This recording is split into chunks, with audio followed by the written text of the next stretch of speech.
تو یہ سانسوں کی گنتی الٹی چل رہی ہے، یہ ماہ و سال کی گنتی الٹی چل رہی ہے.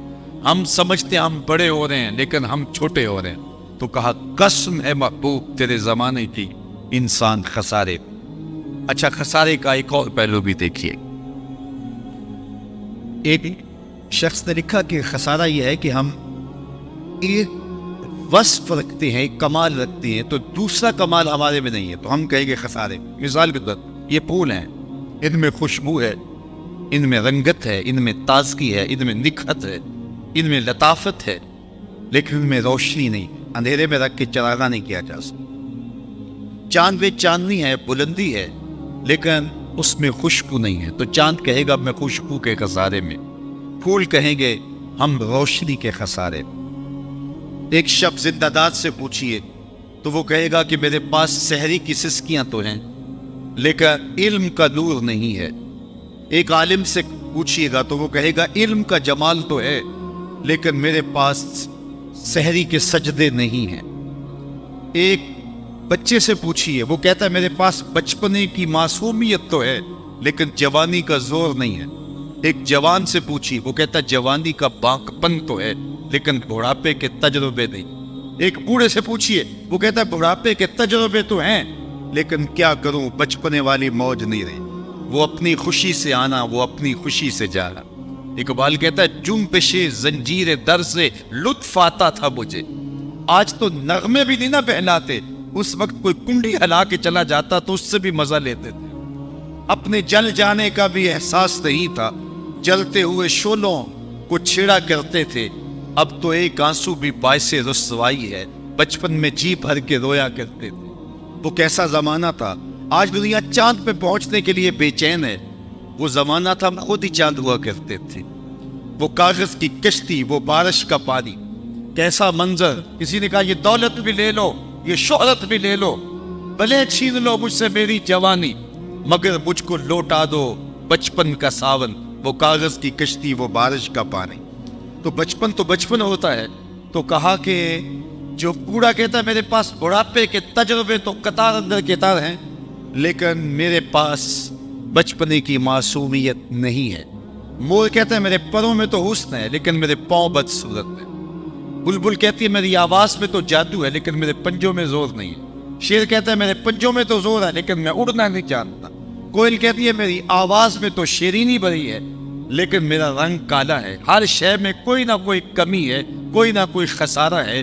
اور اگر تمہیں شوق آ جائے کسی ایسی ذات سے ملنے کا جس میں کوئی خسارہ نہ ہو، حسن کی ساری شوخیاں اور جمال کے سارے کرینے ایک پیکر میں ڈھونڈنے کا شوق آ جائے، تو رب کہتا ہے آؤ پھر مدینے کی گلی میں آ جاؤ، ہمیں تمہیں ایک ایسی ذات سے ملواتے ہیں، محمد عربی کی ذات سے، کہ جہاں کوئی خسارہ ہی نہیں ہے.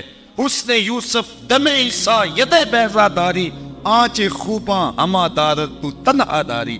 تم نے پھوٹتے جھرنوں کا حسن دیکھا ہوگا، تم نے بہتی ندیوں کا جمال ملاحظہ کیا ہوگا، تم نے کوئل کی دلکش آواز سنی ہوگی، تم نے پپیہے کی صدائے دل نواز سنی ہوگی، تم نے کوسے قضا کی رنگینیاں دیکھی ہوگی، تم نے دھنک کی شوخیاں دیکھی ہوگی، معصوم بچے کی مسکراہٹ دیکھی ہوگی، بوڑھے کے بالوں کی سفیدی کا حسن دیکھا ہوگا، تم نے پھوٹتے جھرنوں کا جمال دیکھا ہوگا، تم نے تتلی کے پروں میں قدرت کے رنگوں کی سنائی اور کاریگری کا جمال دیکھا ہوگا.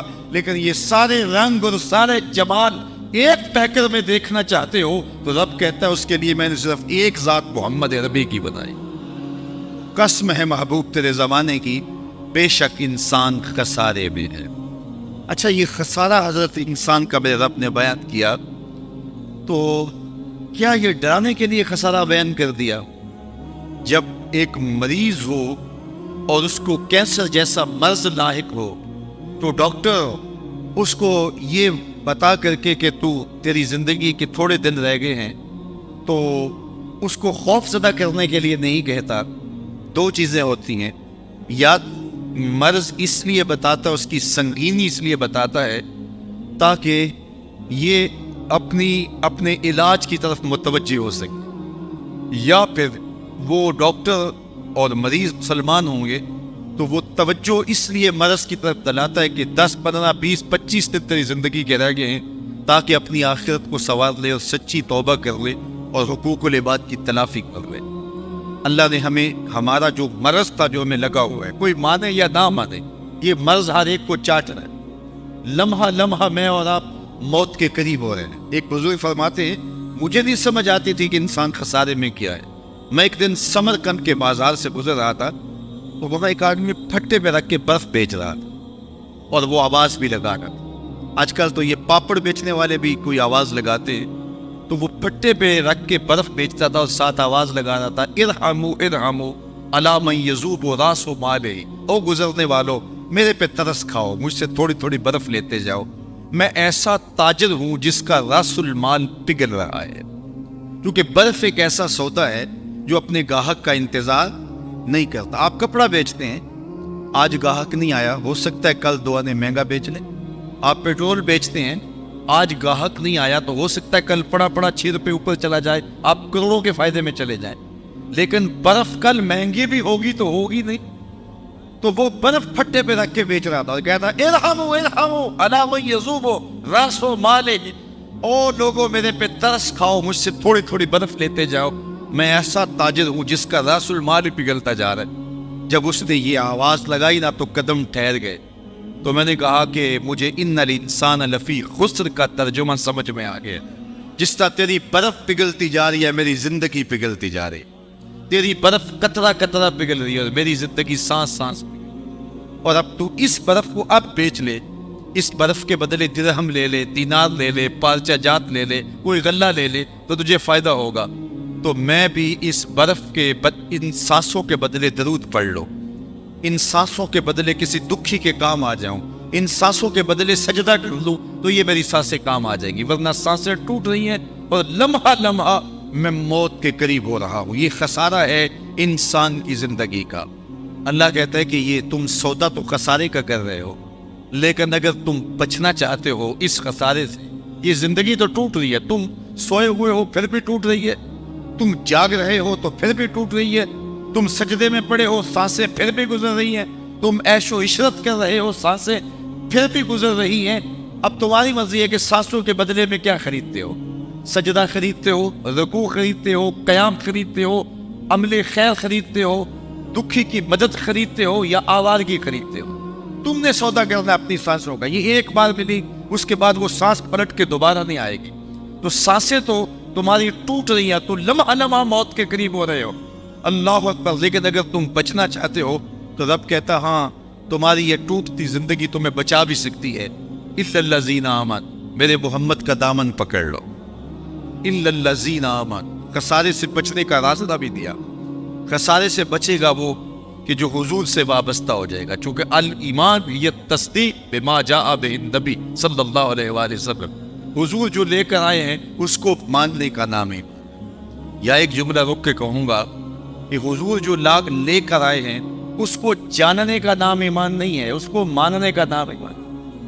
جاننے کو تو ابو جہل بھی جانتا تھا لیکن مانتا نہیں تھا۔ ایمان جاننے کا نام نہیں ہے، ایمان ماننے کا نام۔ اللہ نے فرمایا الذین آتیناہم الکتاب یعرفونہ کما یعرفون ابناءہم، وہ جانتے تھے جس طرح بیٹوں کو جانا جاتا ہے لیکن مانتے نہیں تھے۔ ایک اور جملہ سن لیجئے، دوسرے لفظوں میں یوں کہہ لیں، حضور سے ذہنی تعلق کا نام ایمان نہیں، قلبی تعلق کا نام ایمان۔ تو جاننے کو تو کئی جانتے تھے لیکن بات جاننے کی نہیں ہے، بات ماننے کی ہے۔ اللہ اکبر۔ اور مانا کیسے جائے؟ جیسے پھول کو بلبل مانتی ہے، یہ جانتی نہیں ہے، جانتی کو مکھی جانتی یہ پھول ہے، لیکن مکھی جانتی ہے مانتی نہیں ہے۔ تو بلبل مانتی ہے، پروانہ شمع کو مانتا ہے، قمری چاند کو مانتی ہے۔ تو ایمان جاننے کا نام نہیں، ماننے کا نام ہے۔ اور جب کسی کو مان لیا جائے پھر تن من لٹ جائے پھر مان لیا جاتا ہے۔ تو کہا قسم ہے محبوب تیرے زمانے کی، انسان کا سارے میں ہے، بچے گا وہ جو تیرے دامن سے وابستہ ہو جائے۔ وہ کسی زمانے میں چکی سے آٹا پیستے تھے، تو اب تو وہ ختم ہو گئی ہیں۔ تو کسی نے کم از کم جو میری عمر کے لوگ ہیں تو چکی دیکھی ہوگی۔ 2 پتھر ہوتے ہیں، نیچے والا ساکن اور جامد اور اوپر والا متحرک، درمیان میں کنی ہوتی ہے، اس کی آس پاس خالی جگہ ہوتی ہے جہاں دانہ ڈالتے ہیں۔ ہم اپنی زبان میں اس کو گالا کہتے ہیں، اور پھر چکی کو گھماتے ہیں تو جو دانے اس کلی کے ساتھ جڑ کے لگے رہتے ہیں وہ بچ جاتے ہیں، اور جو کلی سے دور ہٹتے ہیں وہ پس جاتے ہیں۔ اللہ فرماتا ہے محبوب قسم تیرے زمانے کی انسان خسارے میں ہے، بچے گا وہ جو تیرے دامن سے جڑ کے رہے۔ دنیا پہ کتنے شہنشاہ آئے لیکن آج ان کا نشان بھی باقی نہیں۔ آل ساسان نے 3150 سال ایران پہ حکومت کی۔ یہاں تو 5 سال کے لیے اسمبلیاں منتخب ہوتی ہیں اور 2 سال کے بعد حکومت ڈولنے لگتی ہے۔ 3150 سال ایک خاندان کو یکے بعد دیگرے 150 حکمران تخت نشین تھے، لیکن آج دنیا آل ساسان کا نام بھی نہیں جانتی۔ کہاں گئے خاقان، کہاں گئے تغلق، کہاں گئے ایبک، کہاں گئے فراعین مصر، کہاں گئے کیسر، کہاں گئے کسرا؟ آج قبروں کے نشان بھی موجود نہیں ہیں۔ اچھا میں آپ سے پوچھوں کہ جس زمانے میں میرے حضور آئے اس زمانے کے خاقان کا نام کیا تھا؟ تو علماء بھی معذرت کریں گے کہ ہم فارغ تو نہیں، ہم نے ضروری علوم پڑھنے ہم یہ یاد کرتے پھرے کہ اس کا نام کیا ہے۔ اچھا میں پوچھوں کہ اس زمانے کے جو ہے وہ کیسر کا نام کیا تھا؟ تو آپ کہیں گے جناب ہماری معذرت، ہمیں نہیں یاد۔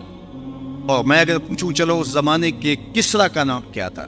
اس وقت کی سپر طاقت تھی نا، اس دور کا ٹرمپ تھا، لیکن آپ کہیں گے جناب، چند لوگ کہیں گے ہم اس کا نام یہ تھا، باقی کہیں گے جناب ہماری معذرت۔ اور میں اس مجلس میں سب سے کم عمر بچے سے پوچھوں کہ میرے حضور کے مؤذن کا نام کیا تھا، تو وہ سر اٹھا کے بلال حبشی کا نام لے گا کہ نہیں لے گا؟ یار اس دور کے کیسر کا نام تو کسی کو یاد نہیں ہے، اس دور کے کسرا کا نام تو کسی کو یاد نہیں ہے، اس دور کے خاقان کا نام تو کسی کو یاد نہیں ہے، لیکن بلال حبشی جو رنگ کا کالا، مونٹ موٹے، ذات کا حبشی، لیکن حضور سے جڑا، اللہ اکبر! اقبال یہ کس کے عشق کا فیض عام ہے، رومی فنا ہوا حبشی کو دوام ہے۔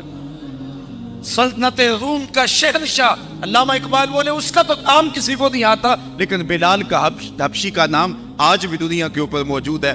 کہا محبوب قسم تیرے زمانے کی انسان خسارے میں ہے، بچے گا وہ جو تیرے دامن سے جڑ جائے گا، جو تیرے دامن سے وابستہ ہو جائے۔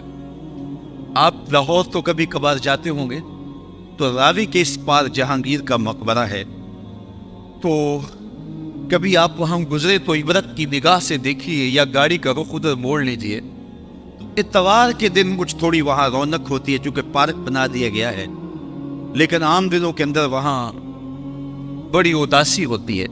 لیکن بالخصوص جو احاطہ ہے مزار کا، وہاں آپ چلے جائیں تو وہاں آپ کو حسرت پرستی دکھائی دے گی، جانوروں کی پڑی ہوئی پیٹیں ملیں گی، پھولوں کی پتیاں نہیں ملیں گی، قرآن پڑھنے والے لوگ نہیں ملیں گے، تاش کھیلنے والی ٹولیاں بیٹھی ہوں گی۔ یہ بر صغیر کا مطلق العنان حکمران تھا، پورے بر صغیر کا، افغانستان بھی شامل، اس کے اندر پورا ہندوستان، بنگلہ دیش اور پاکستان، اتنی بڑی راجدھانی کا حکمران، آج اس کی قبر پہ حسرتیں برستی۔ بالکل اس کے ساتھ اس کی محبوب بیوی ملکہ نور جہاں کا مقبرہ ہے۔ بادشاہ جب تخت پہ بیٹھتا تو پیچھے چادر جھالر لٹک رہی ہوتی ہے، ملکہ پیچھے بیٹھتی، بادشاہ کو کوئی فیصلہ اسے پسند نہ ہوتا، پیچھے سے کمر ٹھوکتی، فیصلہ بادشاہ تبدیل کر دیتا، جس کے اشارہ ابرو پہ ہندوستان کی تقدیر کے فیصلے لکھے تھے۔